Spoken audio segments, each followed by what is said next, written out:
காவேரி அந்த தான் தலையில் தானே மண்ணள்ளி போட்டுக்கிற மாதிரி ஒரு குழந்தை இருக்கும். அந்த குழந்தையாக தான் வந்து இப்போ காவேரி மாறிட்டாங்க. இது இப்போ ஒரு தடவை 2 தடவைன்னு கிடையாது. எப்பயுமே வந்து இந்த தியாக உள்ளமாக இருக்கவங்க தான் வந்து ஹீரோயினாக இருக்க முடியும் அப்படின்னு ஒரு டெம்ப்ளேட் வச்சுருப்பாங்க. ஆரம்பத்தில் வந்து பார்த்திங்கன்னா காவேரியை தைரியமான ஒரு பொண்ணாக காமிச்சாங்க.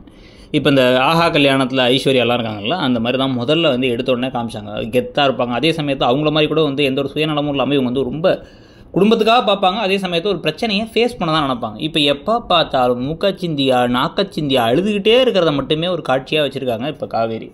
இது வந்து முதல்ல அவங்க அக்கா மாமாவை காப்பாற்றுறதுக்காக தான் மேலே பழியை போட்டுட்டு ஒரு கான்ட்ராக்ட் கல்யாணம் பண்ணிவிட்டு அவங்க அக்கா திட்டம் போதெல்லாம் பொறுத்துக்கிட்டதாகட்டும்.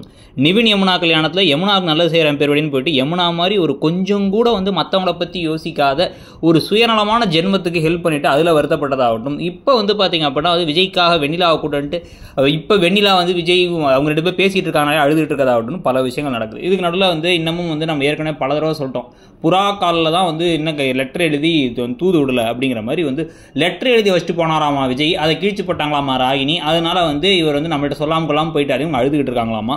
அதனால இவங்க என்ன பண்ண போகிறாங்களாமா, இப்போ கிளம்பி நேராக நான் வந்து போயிடுறேன், இந்த ஊரை விட்டே போயிடுறேன், நீங்கள் சந்தோஷமாக இருங்க, உங்கள் சந்தோஷத்துக்கு குறுக்க நான் இருக்க விரும்பல, அதே சமயத்தில் நீங்கள் அந்த பொண்ணோட சந்தோஷமாக இருக்கிறத என்னால் பார்க்க முடியலன்னு சொல்லிட்டு லெட்டர் எழுதி வச்சுட்டு கொடைக்கானலுக்கு போக இவர் பின்னாடி கிளம்பி போய் அப்புறம் கட்டி பிடிச்சி அதுக்கப்புறம் ஏற்கனவே ஒரு நடந்துச்சுல அதே மாதிரி விஷயங்கள் ரிப்பீட் ஆக போகிறது தான் கடைசியாக அந்த சீரியலோட முடிவாக இருக்க போகுதுன்னு தோணுது. அப்படி இல்லாமல் ஒரு வேளை விஜயும் காவேரியும் பிரிச்சு விட்டாங்கன்னா ஓகே அவங்களுக்கு.